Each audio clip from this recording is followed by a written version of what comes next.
Good afternoon. My friends, we are here today to celebrate the life and also mourn the passing of Alan Coombs.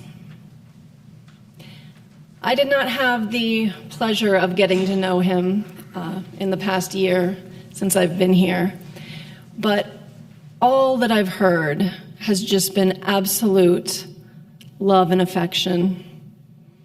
He was a beloved father, grandfather, step-grandfather, beloved professor, beloved colleague.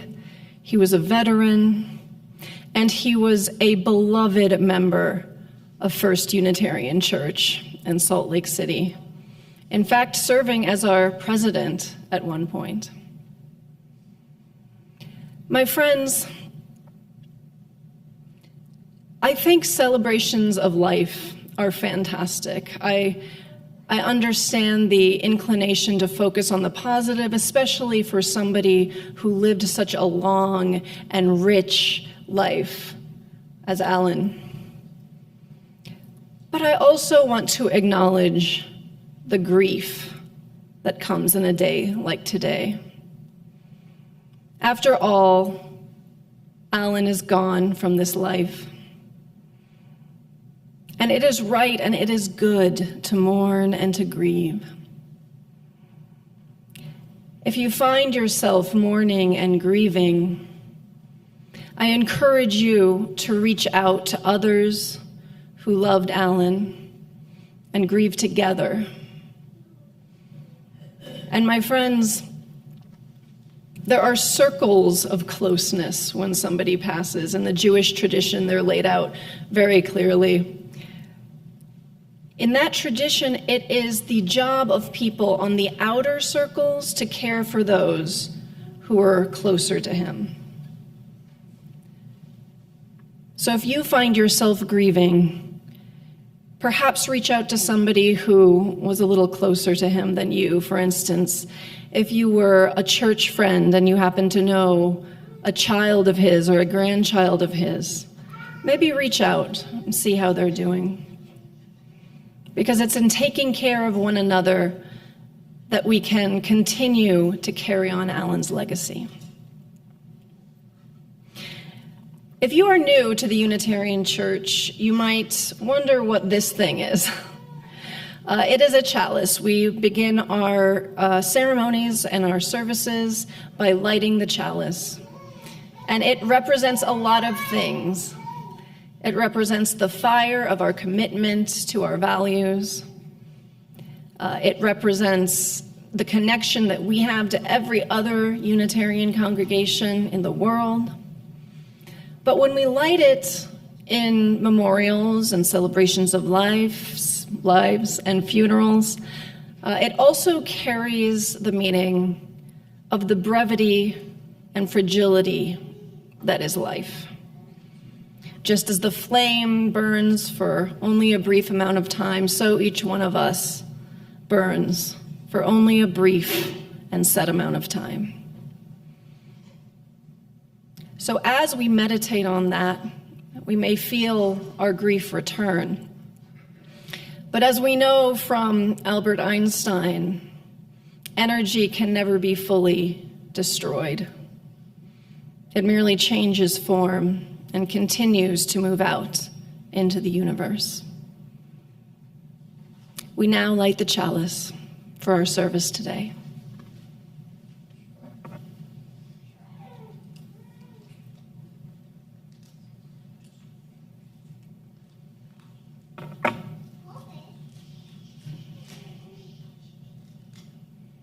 They're okay.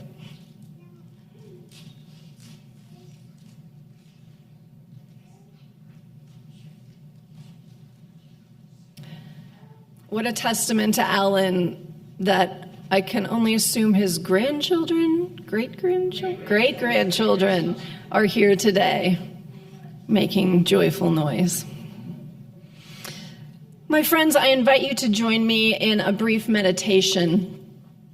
And our youngest members may have something to say about that, but let's not let that distract too much from our meditation. In fact, it's part of the meditation because these are part, the grandchildren, the great-grandchildren are part of Alan's continuing light moving out into the universe. So if you are an adult, please find a comfortable seat and close your eyes if that feels safe. And first, we're going to take a few deep breaths to center ourselves in this space where we have all gathered to celebrate Alan. Let's take a deep inhale and an exhale. As you exhale, release some of your weight into the pew. Again, a deep inhale through the nose is great if you're not suffering from allergies. Exhale, release even more weight to the chair, to the floor. Ultimately, it's to the earth. Once again, a deep inhale and a long exhale. And now breathe normally.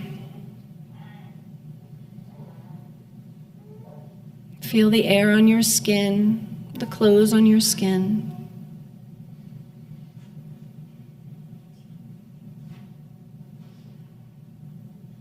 Notice the sounds that you hear in the room, the sounds of children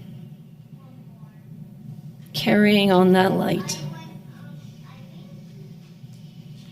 the sounds of grown-ups hushing the children, a futile endeavor to be sure, the sounds of the building, brief rustling, bringing us in to the space we are creating together. And now notice your breath, your own spark of life. Notice how your breath moves your body, how your body moves around your breath.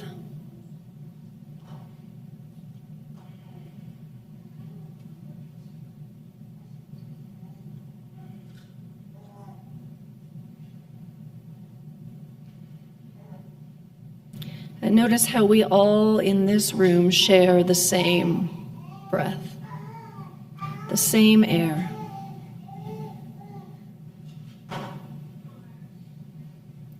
And now in your mind's eye, picture Alan.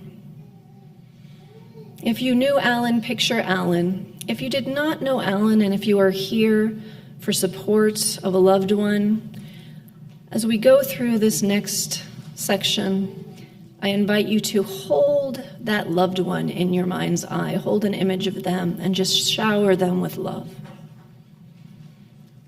But if you did know Alan, picture Alan in your mind's eye. And not just a generic image, picture the happiest moment that you have with him in your memory. And if that seems too big, or if you have too many happy memories, an artistic license composite is okay too.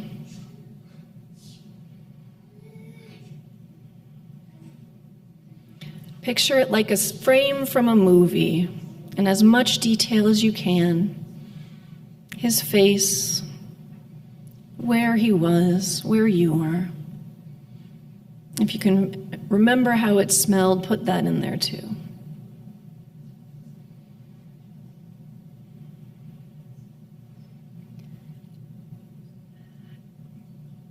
And now notice where this image lives in your body. Probably for most of us, it will be up in the head region, the mind, the brain.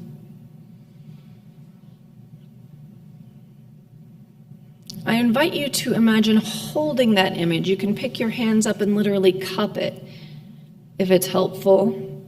And gently, gently, gently guide that image down to where your heart is.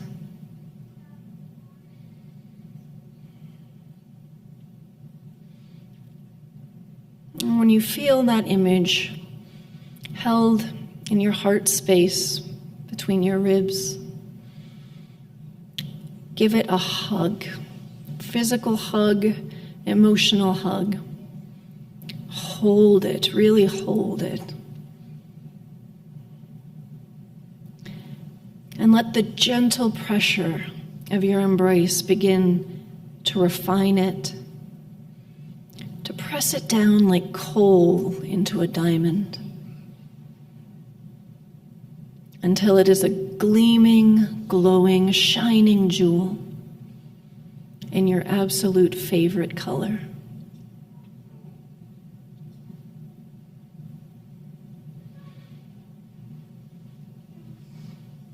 Release your embrace and feel that glowing jewel in your heart space. And know that you will carry that jewel, that memory, and all of its power, all of its light with you for the rest of your days.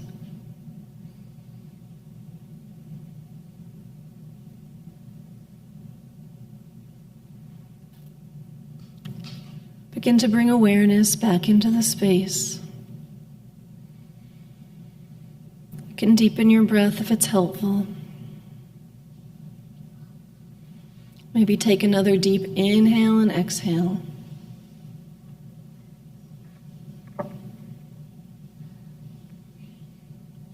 And when you're ready, open your eyes.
We will now hear a series of remembrances from loved ones of Alan.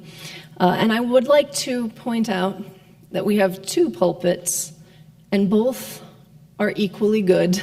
One is not better than the other.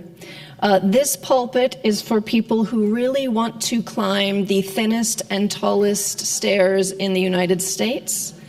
And if that is not something you would like to do, this pulpit is just as wonderful as this one. So if you're a daredevil, if you like to rock climb, things like that, this pulpit. If you're more even keel, that one. We'll first hear from two of Alan's longtime friends and church members.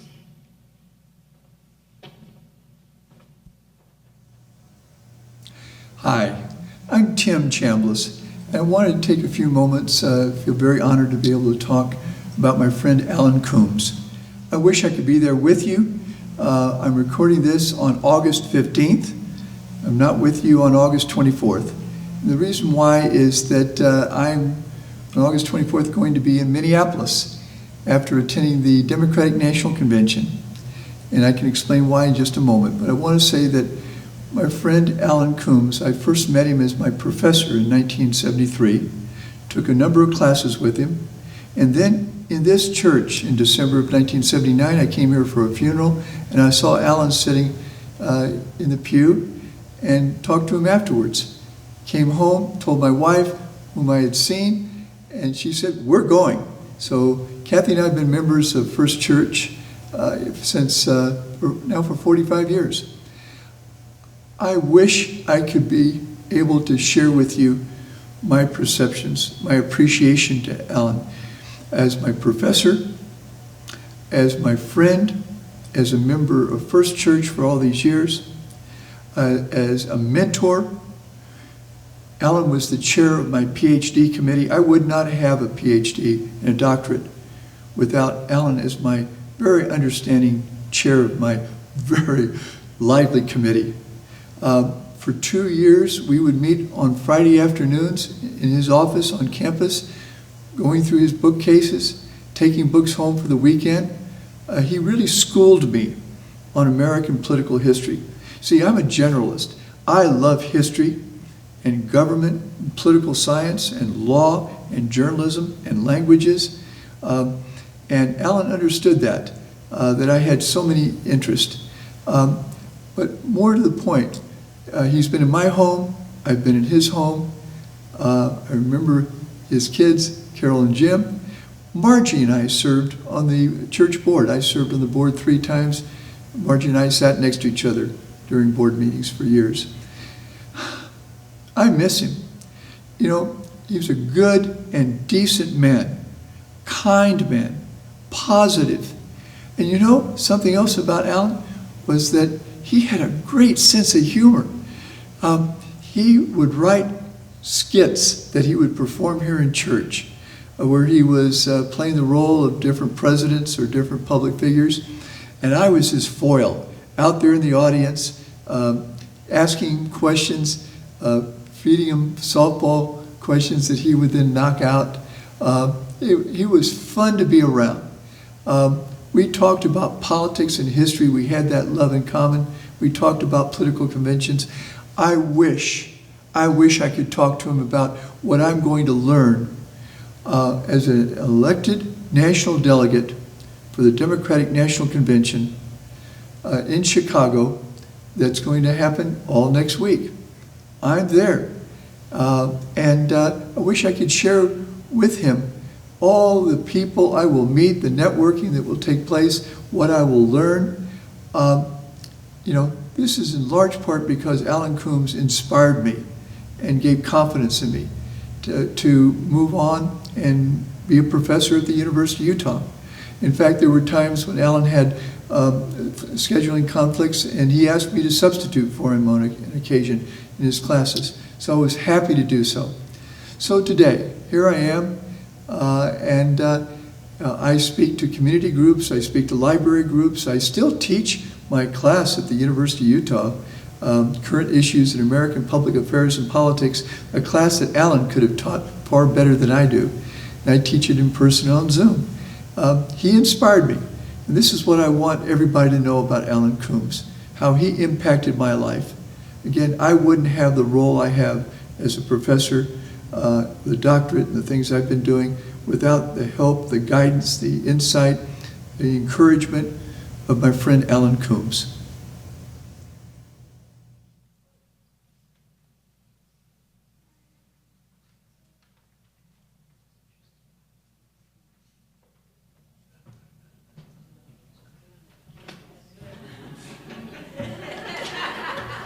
You're right, Reverend Jan, I'm exhausted. I loved Alan. Wow. While many of you here knew him as an academician, a historian, a father, a grandfather, a great-grandfather, I knew him as a comedy writer. You see, back when we had pledge drives that started with a potluck and a skit, Alan wrote these skits. The first one was in 1997, and it was Over the Rainbow, based, of course, on The Wizard of Oz, with me as Dorothy and my little dog Levitt. Steve Gillespie, which I'm sure of us will remember, was the Scarecrow, and he was a Utah legislator, therefore he had no brain. Tim Chambless was the Tin Man, who was president of the Utah Taxpayers Association because he had no heart. And our minister forever, Tom Goldsmith, was the Great Oz, and this lovely gay couple, Kim and Brent, were the winged missionaries who swooped down on their bicycles and took us all to the Wicked Witch of the West Valley. Well, the next year, 1998, he wrote The Return of Dorothy, where Dorothy returns to the First Unitarian Church and meets cast members of Touched by an Angel, which was this television series that was filmed here in Salt Lake City. She meets the angel of death, who suggests a little hanky-panky, therefore retitling the series as Inappropriately Touched by an Angel. And then Dorothy somehow turns into the leader of the pledge drive, and we go to The Sound of Music, and Dorothy sings, "The hills are alive with the sound of money. Ah, the warm, fuzzy sound of 1,000 checks. We firmly believe, though it might sound funny, that making a pledge is more fun than sex, more fun than sex." Alan wrote that. I'm telling you. I sang it. I was there. Okay. Well, the next year, 1999, Alan wrote The Days of 91, referring to 1891, which is the year this church was founded.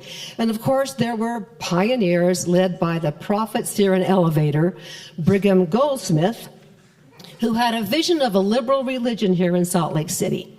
However, the Southern Baptists came in and harassed them.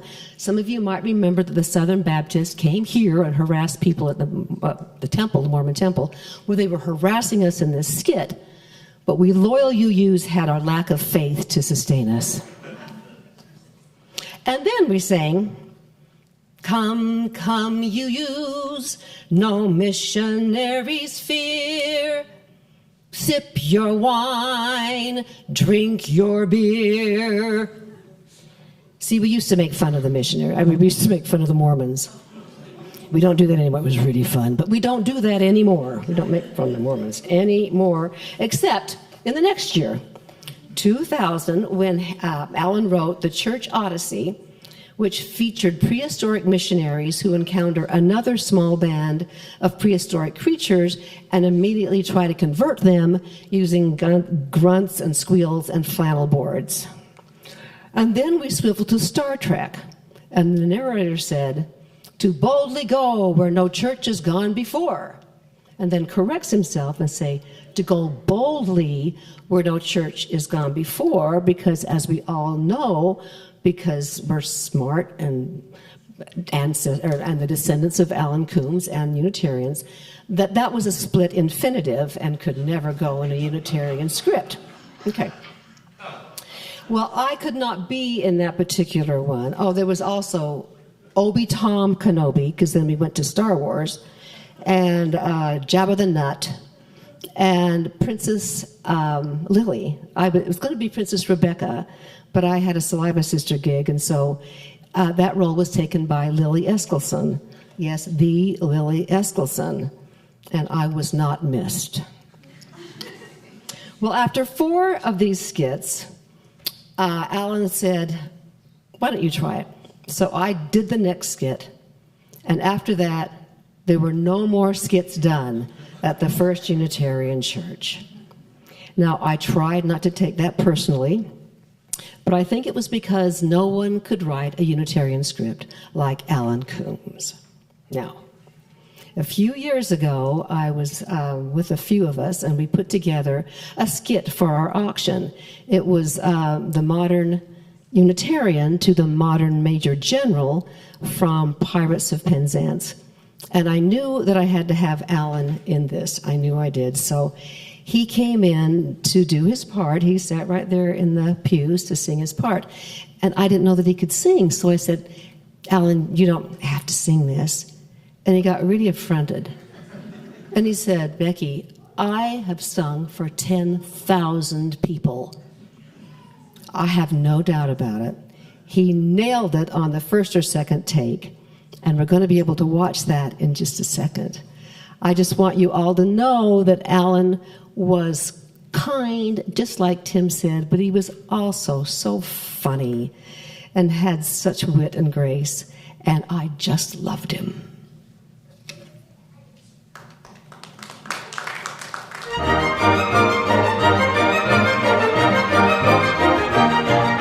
I am the very model of a modern Unitarian. I'm here because I've lived so long, I'm now octogenarian. With 50 years attendance, I'm a very senior resident. Although I'm better looking, I am older than the president. Although he's better looking, he is older than the president. Although he's better looking, he is older than the president. Although he's better looking, he is older than the president.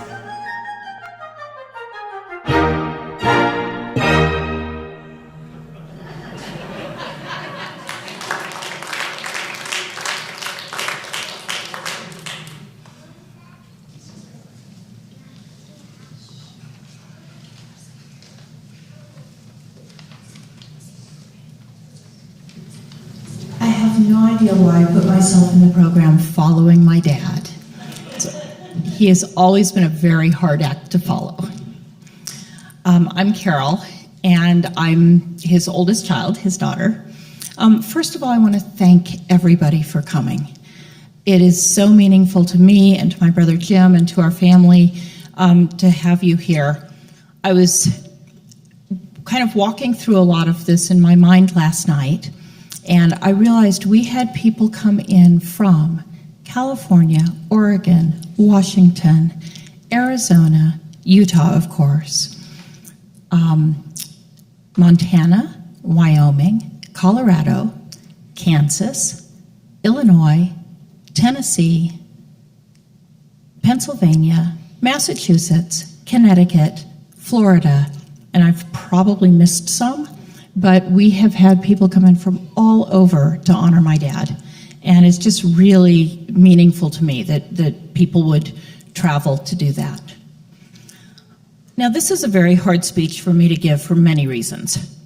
First, it's hard to summarize my dad's life and the impact he's had on me as the person in the room who's probably spent the most time with him. Remember, Jim, I had a 3-year head start. Second, he had a long and fulfilling life, which included so many rewarding moments. But this is where I'll start.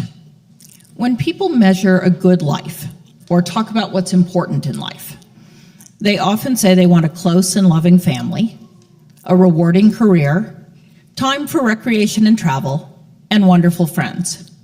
My dad had all of that and more. He often said he hit the jackpot with family. While the family he was born into in Kansas during the Great Depression didn't have a lot of money, it more than made up for that with love, good values, and right priorities. When he was set up on a blind date with my mom at the University of Kansas, he and she embarked on a journey of over 60 years together, married for almost 58 of them. And my brother and I also hit the jackpot with our parents. My dad also hit the jackpot with his career. When he got his PhD in U.S. history, he was hired by the University of Utah, and he could not have known at the time how fortuitous that job offer was. For the next 35 years, he enjoyed teaching and influencing many others. Coming to Utah also expanded his and my mom's friendships. They cherished living in Salt Lake City amongst good people, and I'm constantly reminded of what a kind and warm place this is, and not just because it's August. My dad's travels began with a memorable road trip from Kansas around the western United States.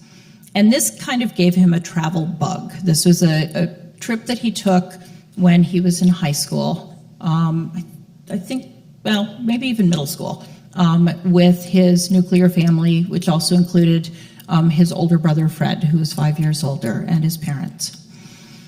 He also traveled on Navy ROTC midshipman cruises, and then he continued with his travels well after his retirement when my mom could no longer travel. During his life, he visited every state in the United States and went to over 60 countries. Of particular significance to me are two trips. One, for my parents' 50th wedding anniversary, when they took their children and grandchildren back to the Big Island of Hawaii, where we'd all lived during my 8th grade year, when my dad did an exchange professorship. Also managing to exchange houses and cars with a professor from the UH Hilo campus. The other was the final trip I took with him, which was a road trip down memory lane the summer before last. We went from Salt Lake City to Laramie, Wyoming, where my brother had been born many years earlier, and where he had done research at the University of Wyoming Library. We drove through Colorado, stopping in Lyman, where we used to stop on family trips back to Kansas each summer.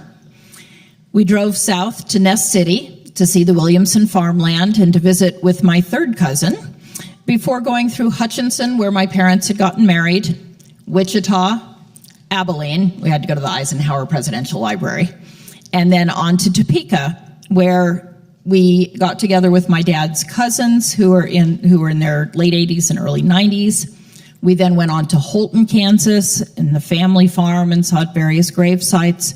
And then we went on to Lawrence, which was very, very special to my dad. He had grown up there, went to the University of Kansas there, and we spent about 3 days visiting all of my dad's old haunts. And then we ended our trip in Kansas City for my son Rafi's wedding. It was a trip and a time with my dad that I will cherish forever. My dad was a kind and intelligent man, a wonderful husband, father, grandfather, and great-grandfather, and I couldn't have wished for a better dad. I miss him beyond what I can put into words, but he lives on in our memories, in the examples he set, and in the connections he made. I love you, Dad.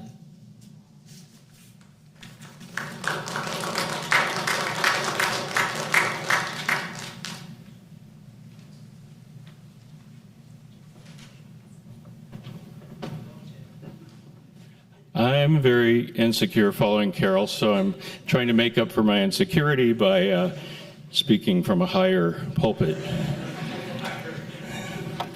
I want to start by saying that I was fortunate. I remember back to June of 1987 when I found myself among the 60 Truman Foundation scholars that were named that year.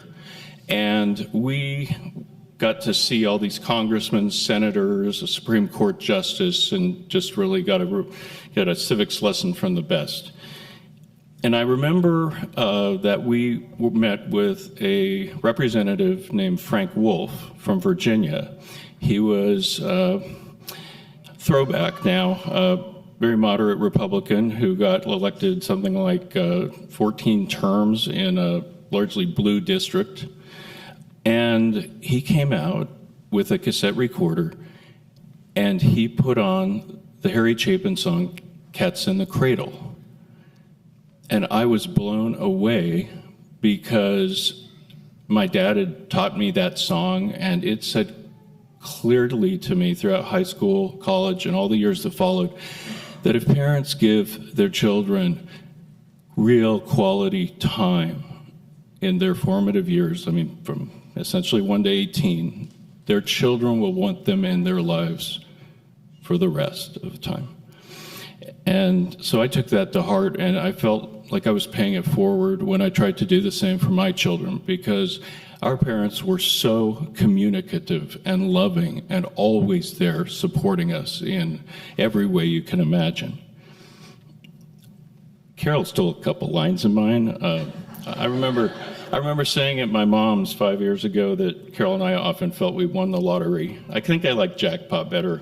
But he was a distinguished scholar. He was a deep believer in the life of the mind, and he was always trying to expand Carol's and my perceptions of the world. And then the Hawaii trip was really something for us. It was so amazing to have our eyes open to just how exotic and multicultural this world could be. And it ignited something inside of us that led to a lot of travel and just amazing new experiences in groups we never would have likely joined. But they were just amazing role models, and especially when I think about it, the things the experiences that my dad brought into our lives included a lot of hiking, camping, horseback riding, fishing, skiing, running races, tennis, and high school debate, which Carol and I were both deeply involved in and really shaped our lives afterwards. Shooting forward, in 2016, I was divorced. I had lived in Colorado where I was raising my kids. And it was kind of serendipitous as a year, because as I came back, my mother was heading into late-stage Alzheimer's, and we felt that she was definitely in danger of falling down the stairs any minute, if we didn't take her to a memory care unit. For the next 2.5 years, my dad was there for her every lunch and every dinner. And very few families very few residents there were ever visited by any family member except maybe on Thanksgiving or Christmas. And I had I was able to be with him there probably 4 days a week. And that devotion was just absolutely mind-blowing. I mean, it was stupendous. And they were like that to us. They were the most decent, honest, role models we could ever imagine. And they were also very bright, very creative, and very, very funny,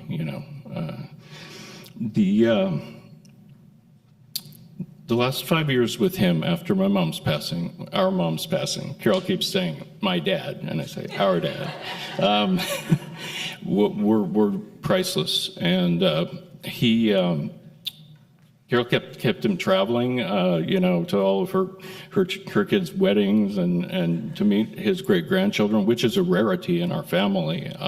My dad had me when he was 29. I had my son when I was 30. But it was just, the last trip I took with him was to 65th Lawrence High School reunion, which was really something. And it was just a lot of fun.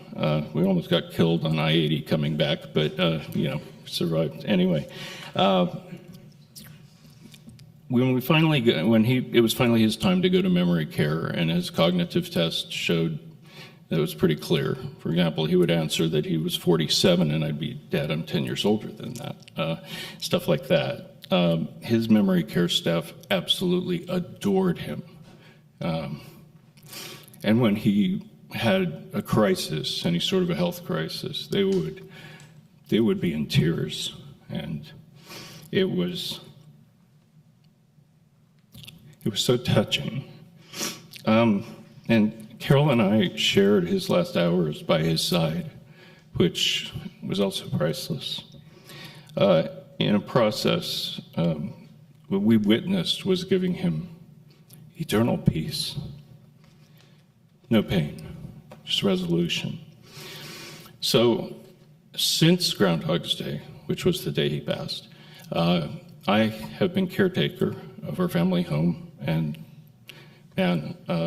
a lady who was so diligent and on top of everything, but then lapsed into a very glacial Alzheimer's case, and a not absent-minded until the end, but definitely a hoarding history professor who saw everything as source material. Well, there's been a lot to go through, and it's been just an unbelievable mammoth job. But I think I got off on the good side because Carol had to really pull together this insanely labyrinthine, far-flung estate, which just I can imagine the patience it took for her to go through all those bureaucracies, and everything of my mom's was still my mom's name, so it was just insane.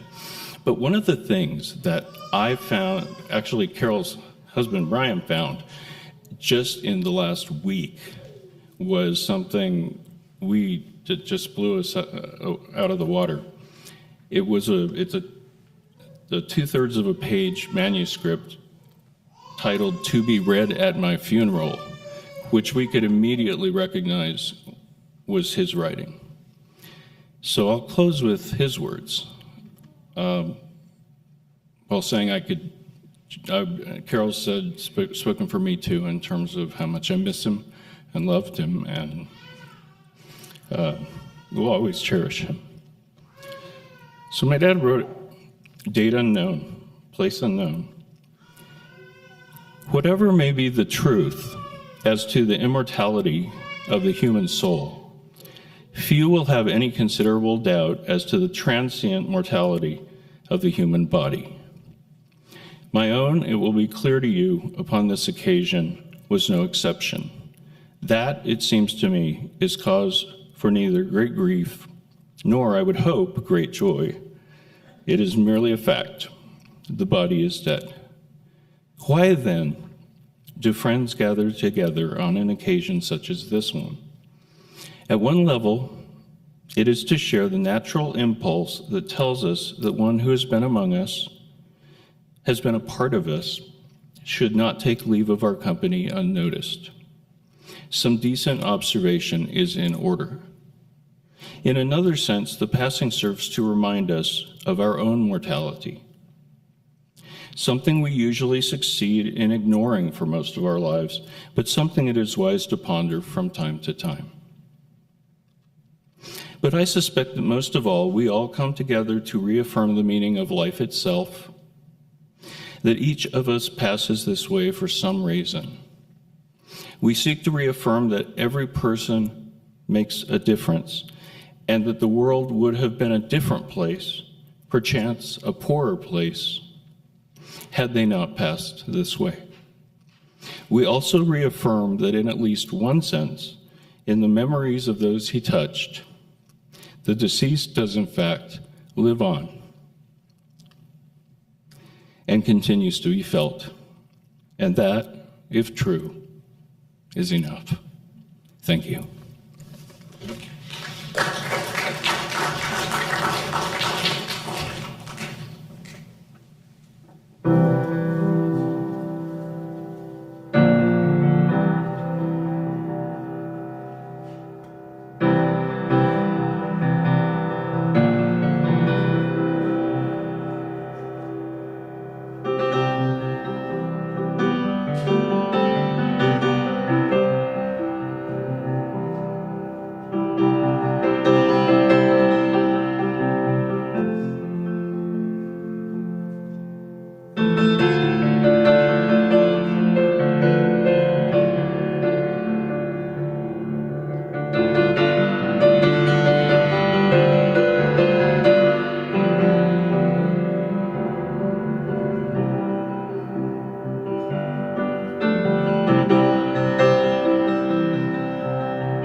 So the only reason I climbed the stairs is I wanted to confirm that everybody in here missed the dress code, which was alpaca cardigans.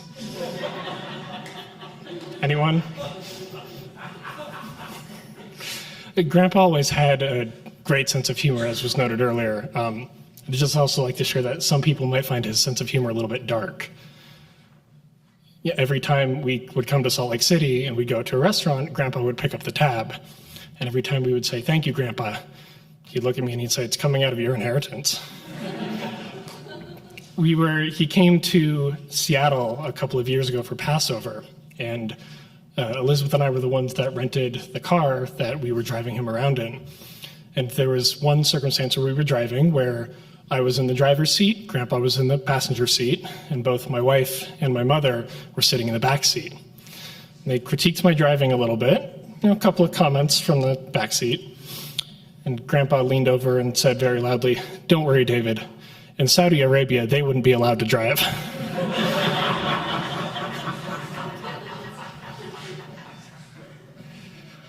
So I'd call my grandpa every time I had a big life decision to make, and he'd always say, "Make it with a lot of intention." And I was evaluating after he passed a lot of the big life decisions that I've made. Where to go to college, right? And technically, Pittsburgh's in the Midwest. I met a wonderful woman while I was in college, and shortly after graduating college, we were engaged, we got married. We've got a couple of beautiful kids, his great-grandkids, that are here in the back. And we ended up settling down, buying a house in a small town really close to a world-class university on a nice tree-lined street. And then I think about my grandpa's life, meeting his wife while he was in college, getting engaged and married shortly after, starting a family, 2 kids about 3 years apart, buying a lovely house on a tree-lined street. And I think my grandpa was maybe intimidated a little bit by the flattery of my imitation of him. As was mentioned earlier, it was always important to Grandpa that family get together. And I think many of you are aware that he did quite a bit of research into the family history upon graduating, or not upon graduating, upon retiring. Genealogical history that, traced our lineage back to the Mayflower, not just the one person that came over on the Mayflower, but actually 3 distinct people. He did all of this research, right? And then, shared little tidbits with his family coming down. And every time we would visit with Grandpa, we would learn just a little bit more. And it was always a treasure to sit down and talk to him. One of the most recent times that I came to visit, the last time I was in Salt Lake City was in November. I had the opportunity to ask him a couple of, deep questions. And the one that I always remember the answer to was I asked him, what were among his biggest regrets? And he said with a totally straight face, living in Salt Lake City when the Jazz lost in '98.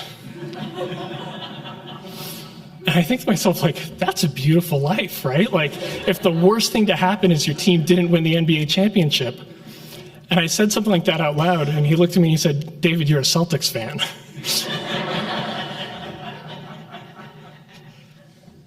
It was important to me to bring the whole family to the celebration of life. And, for all the memories I have of coming to Salt Lake City, Thanksgivings, Christmas, summertime, the amount of times we played football on East Michigan, the number of times we built, the tiniest little 6-inch walls and then threw snowballs behind them in his backyard. I wanted to bring my kids to get to see that house. And the memory that I will always have from this visit, aside from everything else, is walking into the backyard yesterday when we were at the house. And, 2 of his great-grandkids being in the backyard with my wife and my mother.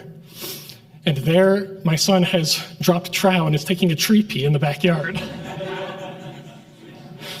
Which, if I have to admit, I'm pretty sure when I was his age, I did the exact same thing.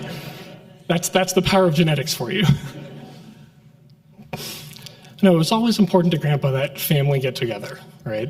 And that, it doesn't matter how young the kids are, right? It's worth getting them together to have that cousin time. And to him, it didn't matter how old people were getting, right? It mattered to him to try to make the travel, even if the night before, he had a little bit of last-minute anxiety.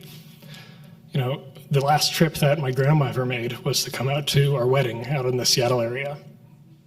And one of the last trips that my grandpa ever made, aside from the wedding trip, which was, phenomenal, was coming out shortly after his first great-grandson was born.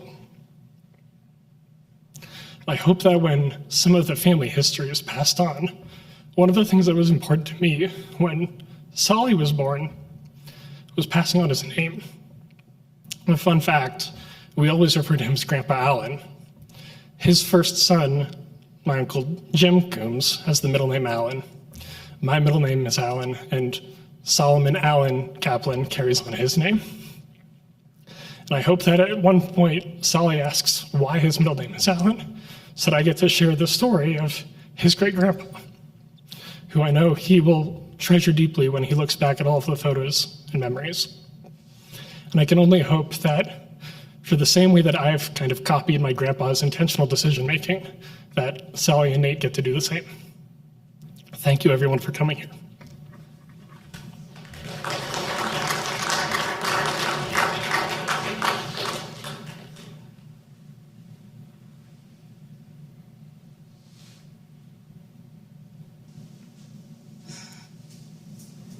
Hi, I'm Shelly, or Michelle.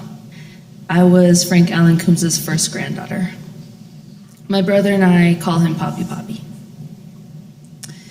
When we think of Poppy Poppy, we remember what it felt like to be in his presence. To this day, I have never met anyone more kind. He was very easy to be around, always tried to make those near him comfortable and welcomed. My brother and I come from different cultural backgrounds from each parent. So being Latino and white from European heritage, it's been a common experience for us to feel out of place in the majority of spaces. Like we didn't quite fit in anywhere. But our Poppy Poppy never made us feel that way. He always felt like home. He once told me that when I was just learning how to talk, I would often get my English and Spanish words confused. And instead of good night, I would tell him, nighty noches. He always accepted me as I was. His kind nature was to never make anyone feel less than or like an outsider. I started to be like him every day. Especially at a young age, I was shy and very quiet, but Poppy Poppy didn't have to talk to connect with me. I felt like we just understood each other. It was a common occurrence where we would communicate with a single glance. I'd look over at him, and he'd point with his eyes or wink or make an expression, and I'd smile because I knew exactly what he was saying. A few years ago, I spent Thanksgiving with Poppy Poppy and my dad. Poppy Poppy shared with me some of his journals. In a few entries, I was amused to read about when, with my mommy, they were trying to buy a new family car. You could tell he was very frustrated with the car salesman. Unsurprisingly, even in his anger, his language was all G-rated. The worst insult he wrote to describe the car salesman was crumb bums. It was so touching to read because even in tough situations, I feel like he still had so much more grace than I could imagine anyone else could possibly have. He was a true treasure of a person, and I will confidently say that anyone who crossed his path was lucky to know him in any capacity. You know, sometimes the world can seem dark, but when I think of my Poppy Poppy, my world lights up again, because he's proof that this world can offer so much beauty, compassion, lightheartedness, that being considerate, gentle, can have a lasting impression and make a huge difference. For me to witness just a glance at how he saw and lived life is a gift for me.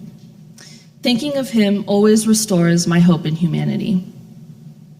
Talking to my brother Chris, we recall watching the Utah Jazz games, his jokes, words of wisdom, playing tennis, seeing him during our weekly Zoom calls, hearing him say, "Love you much," and "We'll have to do it again sometime, bye for now." And finally, when we think of Poppy Poppy, the second thought is automatically mommy, mommy, and vice versa. They were a team. And witnessing our grandparents' love throughout our lives has been incredible. The little moments we caught, giggles, the puzzles, the support, the comforting energy they created in their home. My brother says, 2 peas in a calm pod. We saw how Poppy took care of Mommy those last few years, every step of the way. We like to picture them together. Chris and I have memorized the image of the always clean white sneakers, the black pants, the shiny belts, white shirts tucked in, and their matching gold wedding rings as they wave at us side by side from the front porch of their house. In remembering them, our loved ones live forever with us.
We now open up the floor to any of Alan's friends or family who would like to share brief memories.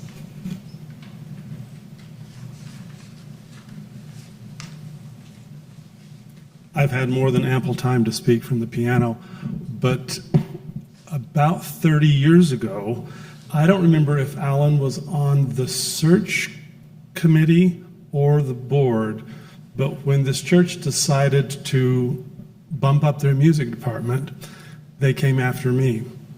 And it took repeated conversations with that group of esteemed members of our congregation to finally get me on board.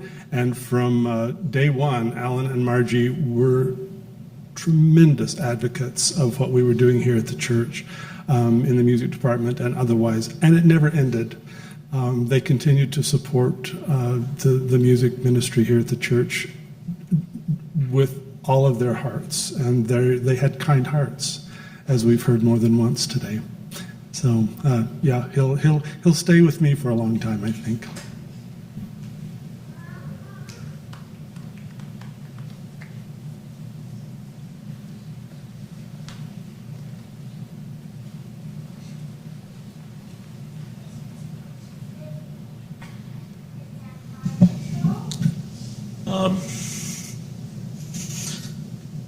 Seeing this service just makes me realize how lucky I was to know the Coombs family.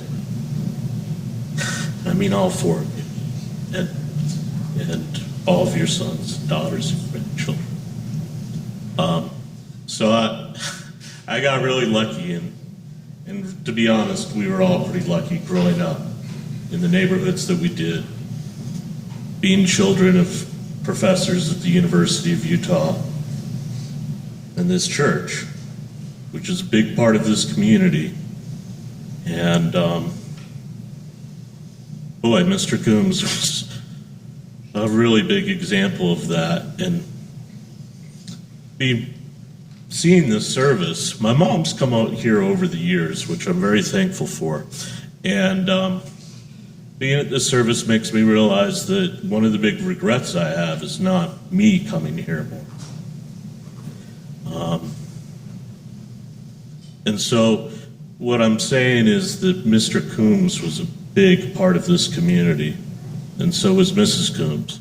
And I was lucky enough to have her as my 8th grade English teacher, and that's how I know the family. Jim was the goalie of the soccer team, and I'd see, Jim's dad there, and my dad was there.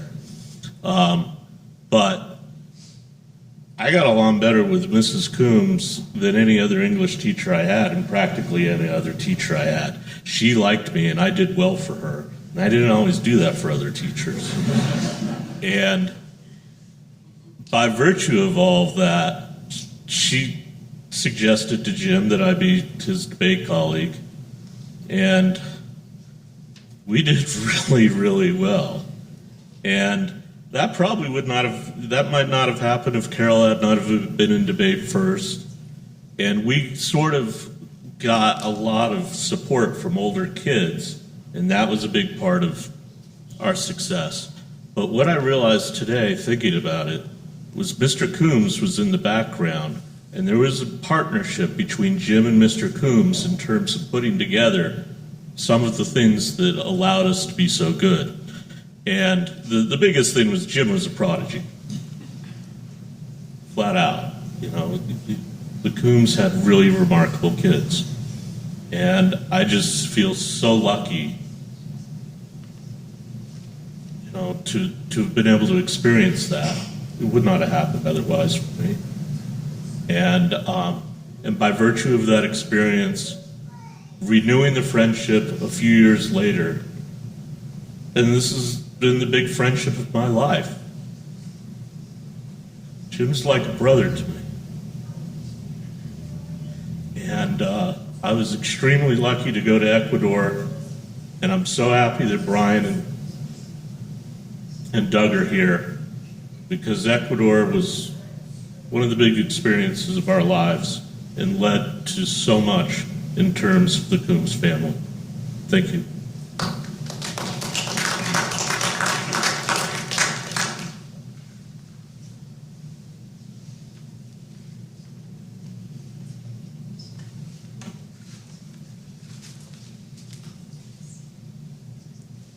I just want to say a few words. Thank you so much for having this service.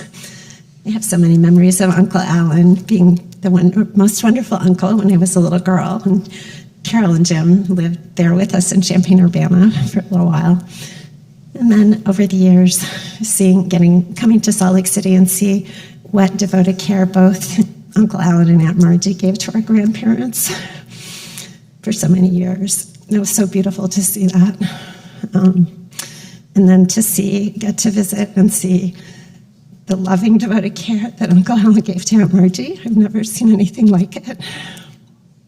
And then, although of course he was so devoted to Aunt Margie that he stayed here to take care of her, he knew that his brother, my dad, was declining, had Parkinson's, and when he was able to, it was after Aunt Margie had already passed. He undertook by himself to take a trip, driving all the way to Illinois to stay and visit with his brother.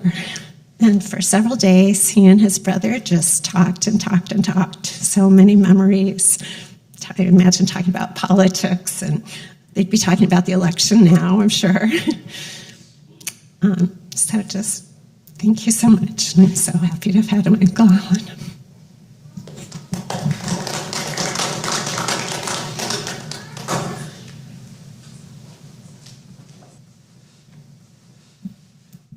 My name is Cammie Collette, and I have wonderful memories of both Margie and Alan.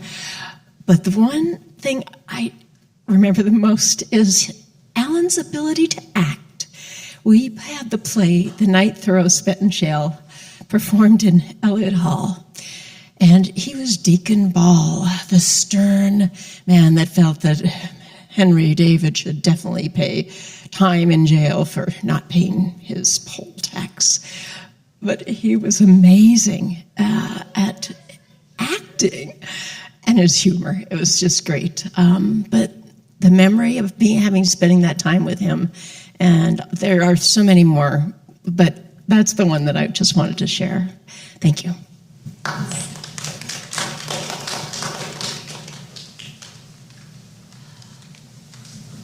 I'm the friend that forgot her skirt to wear today, so you give me an overalls, because I was helping Carol out so she didn't forget anything. Because that's what friends do, right? Carol and I have known each other for I'm going to reveal our ages. 57 years. We were 3 years old and met in the middle of Foothill Boulevard, sat down in the middle of the street and started playing. I'm sure our parents had a heart attack. And we've been fast friends ever since. We've been through many things together, like her climbing a fence, falling off, losing a tooth, her parents rushing her up to get stitches in it where she's still got a nice scar, while I dug around looking for that tooth and sat on her front porch waiting for her to get home so I could give it back to her, so the tooth fairy could come. Riding in the back with her and Jimmy. I don't know why I was going with you guys to your grandparents' house all the way in Kansas, but my parents let me go with them. I remember, the only thing about the whole trip I remember is sitting in the back of the station wagon with her and Jimmy, and when we were able to ride in the very back of the station wagon and sit and play and sleep and have a good time. It's been fun to learn because after 57 years, I never knew your dad acted or wrote skits. That's not the side I ever saw of him. I saw the other sides of going camping or being his daughter's friend, and when she'd hit me over the head with lunchboxes and break her thermos or other things, of catching that part of him. But he was a fantastic man, and so was their mother. I have a picture of standing outside their home with her mom and me, and I think it was with brownies or Girl Scouts or something, and the many things that we did. My mom was not able to come today. I think she partied too hard 2 days ago on her 95th birthday. But she was so sad because she was like, please let them know that even though I can't come, my memories of Margie and Ellen are strong. They had a great friendship. We lived across the street from each other on Foothill. We moved, they moved. It's something that Carol and I have done our whole lives, is just follow each other in the things that we do. But it's been a great time, great memories that we get to keep. Other things fade and go, but our memories are always with us. Pictures disappear, family leaves. So I just want you two to know how much the friendship has meant to our families over the years, and that we're going to keep going because we've got many more years left in us. And the fun time that we've had, and thank you for letting me learn some new things about your dad that I never knew. So thank you.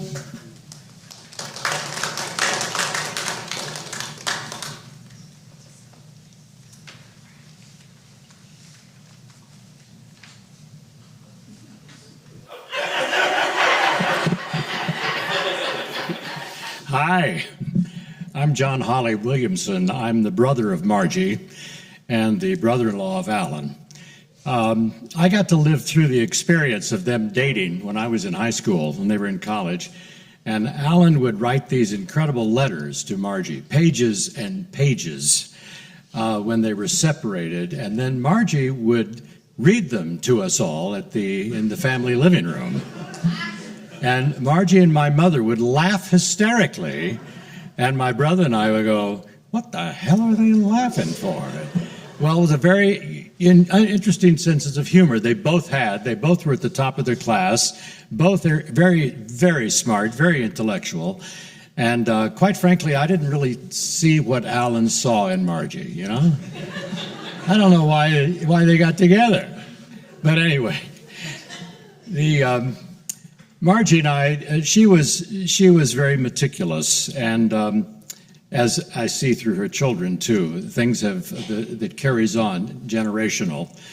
But we were very close when we were growing up. But where my brother Jim and I would be out playing and cavorting and just having a great time, Margie would be more studious. She would be reading books. She would be writing down thoughts. She would be thinking about her future. We didn't care about all of that. But when she got together with Alan, I must admit it was a fabulous pair. And it's such a joy being here to see the family react and the way you all...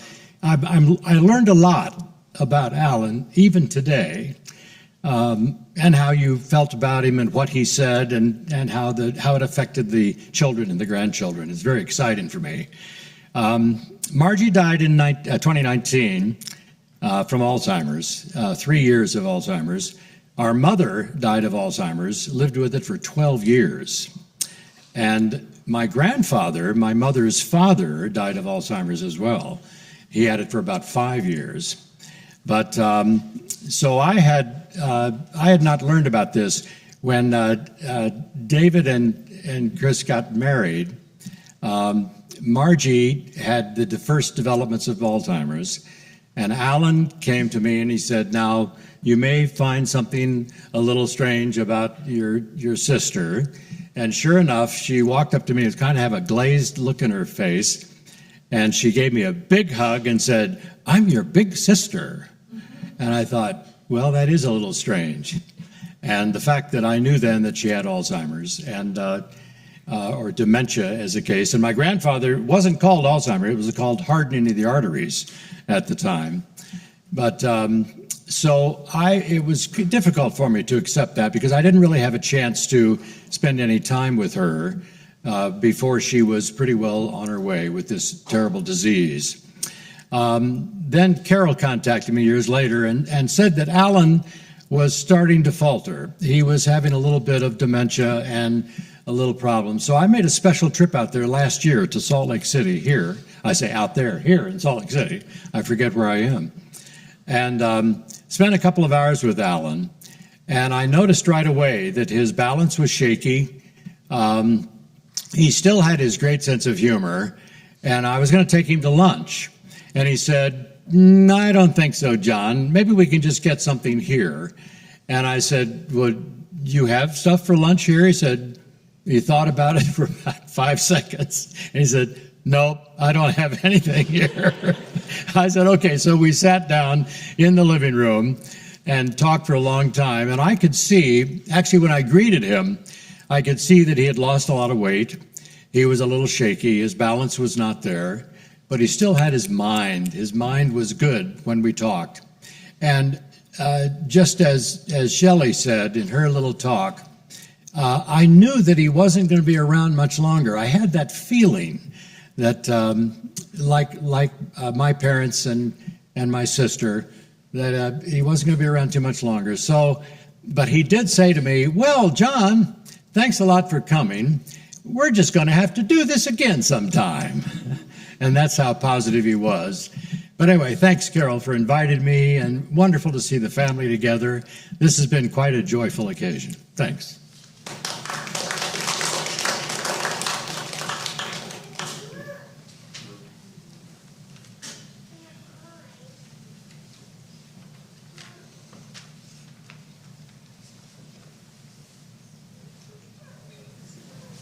Last call.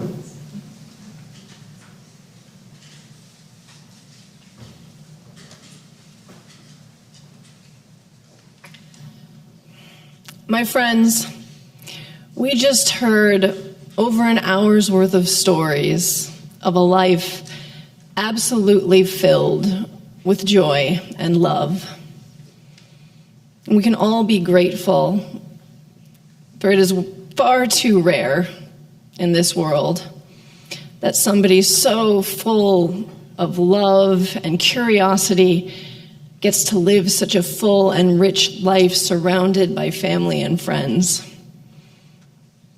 Let us take a moment and be grateful for the time we have had with Alan.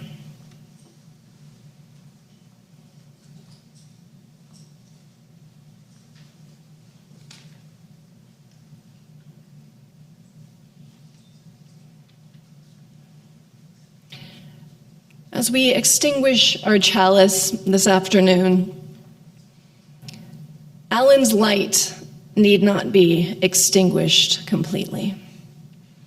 It now exists within every single person in this room and beyond who knew him.